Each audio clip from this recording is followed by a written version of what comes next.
در طور تحتا خور رفتیم بشنا و تاشنا کارش ما پیشکار رفتیم ایتش گرایس بر اومدیم یک بردیم اونا اینا 4 روز شدیم 4 روز در روی تخت‌ها یا تاییدگامونو بیچاره را گیریم چیزا بردیم چیزا رو محکم میکنن نمیدونم چند سال اکثر گوش شما را گفت در گرایس گفت اگرانشون رو شما اصلا شما میگذارید بعد السلام علیکم و رحمت الله و برکاته.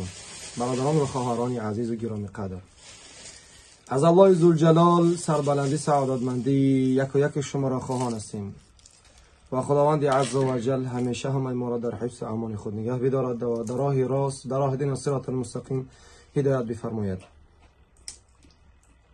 باور کنید برادران عزیز، خیلی ننگ و ناموس میاد، خیلی شرم میآید که این خیلی نوارها را برای شما پیشنهاد نماییم، اما افسوس برادرانی که مراجعت کردن خاص برای الله میخواستیم که یک دو نواری هست پیشکش شما نماییم که تا این خیل کذاب ها و دروغگویان را شما بینید و در فریب اینها نخورید، در فریب این خیل نامردهایی که خود را مسلمان حساب میکنن، خود را فرزند تاجیک حساب میکنن. اول خود را مسلمان میگوین و میگن که ما تاجیک هستیم، ولیکن برادران خود را، هم زبانان خود را، برادران تاجیک خود را فهم میکنن که اونها بیچاره ها از تاجیکستان خسته قرض و فرض کرده، بعضیش گاو و گوسپند چیزی که دارن فروخته میآیند برای 2 لقمه حرام حلال، برای 2 لقمه حلال کار کردن و با فرزنده و پدر و مادر خود را روان کردن. در دست این خیل کذاب ها، این خیل نمیدونم پلید چو گویم چی گویم که سخن سخت نشود قوی نشود. خلاصه گپ که این خیل فریبگرا و برادرها در دستاشون نخری. شما میخواستیم که 2 برادر یعنی 3-4 برادری که از تاجیکستان میان با بلاروس، از بلاروسیا این کذاب هایی که از شما نوار را پیشکش شما مینایم صورتاشو نشون میتیم، اینها چیکار کردن؟ وعده دادن که ما شما را از گرانیسه بلاروس یا دیگر میگذرانیم، ولیکن از یک ماشین به یک ماشین دیگر آوردن، در جنگل فرو آوردن و گفتن که خودتون میتونین گذشتنی همین است.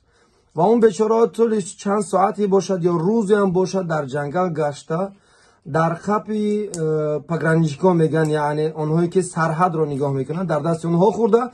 یک تاشا بردن حفظ کردن، رس کردن، در جای بگیم که ترمش میکنن یا دیگر نمیدونم، الله نگهبانش باشد.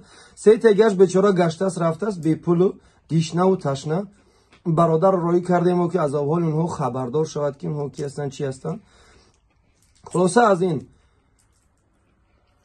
مراجعت من به سوی این کذابا، به این دروغگویان، شما از خدا میترسید؟ شما به آن پروردگار که شما را آفریده است ایمان دارید؟ شما ایمان دارید که خداوند فردا بعد از مردن شما زنده میشوید؟ بعد از مردن شما زنده میشوید. فمن یعمل مثقال ذره خیر یره و من یعمل مثقال ذره شر یره. خداوند میگه هر کسی که عمل اگر ذره عمل خوب کردگی باشد خداوند اون رو میتیش، و هر کسی اگر ذره بدی کردگی باشد خداوند اون رو میتیش، یعنی که جزاش میتر. شما از خدا نمیترسید؟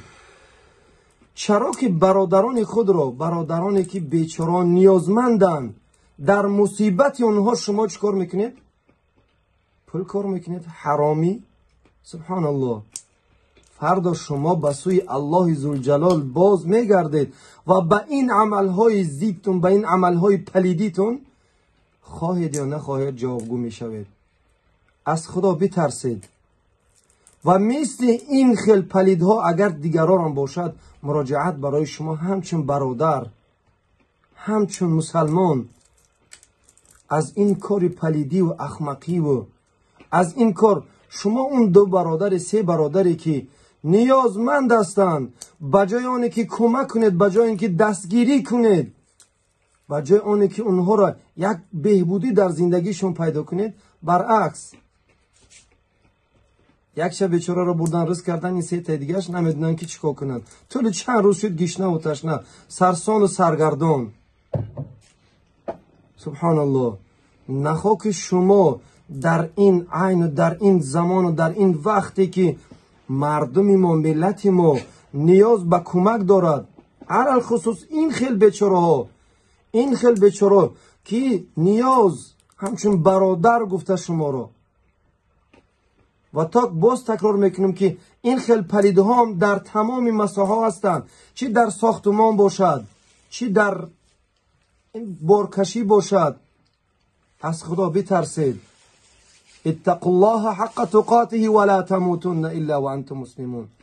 از خدا بترسید که خداوند شما را چی میکند؟ فردا به سوی خود فریاد میکند. به سوی خداوند بازگشت دارید. و هر عملی که انجام میتید در دنیا فکر نکنید که اینها در نزد الله ذوالجلال فراموش شونده هستند. نه، در اینها شما خواهید نخواهید جواب میگویید. باقی در امان الله باشید. بخشیش که اگر که سخن قوی زدگی باشیم، ولیکن این صدای قلب است. باور کنید این نوار رو حاضر ما دیدیم، نتونستیم دیگه که پیشکش شما ننماییم و شما را از این چیز خواستیم آگاه کنیم که این خیل پلیدها را، این خیل دروغگویان را اگر که دیدید، یک نصیحت از اینها دور شوید که در فند فریب اینها نخورید. سلام علیکم و رحمت الله و برکاته. در حفظ امان الله باشید. خدا حافظ. برادران با توجیه خون نکرد کردن. اگر چه خیلی ما اسمت لا 4 روز در طور تحت خور رفتیم. بشنه و تشنه با یا تایدیگه منو بیچاره را گیرو سیزو بردن. سیزو را محکم اکنه نمیدون چند سال. چه خیلی دکه کی در ایرپورت شما؟ در ایرپورت برو اومدیم کاروش گفت اکا گفت شما را گفت در گرانس گفت اگر شما رو شما اوست میکنه شما میگذاری بود. بعد که ما گیرتیم با شما را سوار کرد آوردیم در اینجا بعد تاکسی آورد یا اودی بعد اودی یا اوازی بعد اوازی بیا نیوا بود ادری جنگل سر موندو. بعد جنگل کاروش ما پیشکار خراب رفتیم ایتش گرانس برو اومدیم گیرتن بردیم اونا اینا 4 روز شدن. 4 روز در روی تخته خواب رفتیم. امی بدن شما رو چیکار؟ این امی پاتسان شما رو گرفت. این حالا داره. هیچ وعده چیلی بودن؟ هیچ وعده چیلی بود. نامش رحیمه. شما برادرش؟ ما شیخ گپ زدم من خیلی گرفتونه گفتم میبرم به پرابلم میز گرونه سفرادش ماشین پیش میره شما هیچ کیشی نمیگه. او برادر اکو بردن سیزو ها ولی نورمال یا کاشمو برا اکو آدمی که ای هم افتیر مورا نیوا بود همون شفیور نیوا محکم شد دیگه برسه؟